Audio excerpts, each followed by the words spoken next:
मंडळी, आजचा दिवस खरोखरच खूप खास आहे. कारण आजचा दिवस आणि रात्र अगदी बरोबरीच्या तासांची असणार आहेत. होय, तुम्ही बरोबर ऐकलं. वर्षामध्ये फक्त 2 असे दिवस येतात जेव्हा दिवस आणि रात्र सारखे असतात. आणि साधारणपणे सूर्याभोवती पृथ्वी फिरत असताना दिवस जास्त लांब असतो आणि रात्र जास्त असते.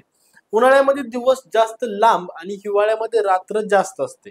आता उत्तर आणि दक्षिण ध्रुवांवरती तर 6 महिने दिवस आणि 6 महिने रात्र अशी असामान्य स्थिती असते. पण इक्विनॉक्स किंवा विषुववृत्त दिनाच्या दिवशी पृथ्वीचा अक्ष सूर्याच्या दिशेने किंवा त्याच्या विरुद्ध दिशेला झुकलेला असतो. पण इक्विनॉक्स किंवा वृषभ दिनाच्या दिवशी पृथ्वीचा अक्ष सूर्याच्या दिशेने किंवा त्याच्या विरुद्ध झुकलेला नसतो.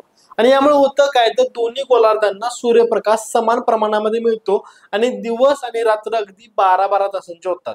आणि हा दिवस फक्त गणिताचा खेळ अजिबात नाही, तर निसर्गाचे एक अद्भुत संतुलन आहे. 21 मार्च रोजी वसंत ऋतू सुरू होतो आणि सूर्य भूमध्य रेषेवरती प्रवेश करतो, ज्याला वसंत संपात बिंदू असे म्हणतात.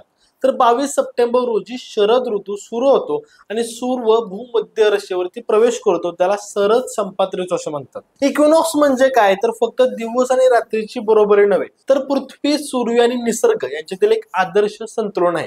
या दिवशी सूर्यप्रकाश शेती, ऊर्जा निर्मितीसाठी आणि जीवनातील दैनंदिन कामासाठी अत्यंत महत्वाचा ठरतो. आणि त्यामुळेच 22 सप्टेंबरचा हा दिवस आपल्याला निसर्गाच्या नियमांची आठवण करून देतो, जीवनामध्ये संतुलन, ऊर्जा आणि नवीन प्रेरणा मिळण्याची संधी देतो. तर मंडळी, ही होती इक्विनॉक्स बद्दलची थोडक्यात माहिती. जर हा व्हिडिओ तुम्हाला आवडला असेल तर नक्की लाईक करा, मित्रमैत्रिणी नक्की शेअर करा आणि अशाच रोचक माहितीसाठी आपल्या स्पीड चॅनल नक्की सबस्क्राईब करा. धन्यवाद.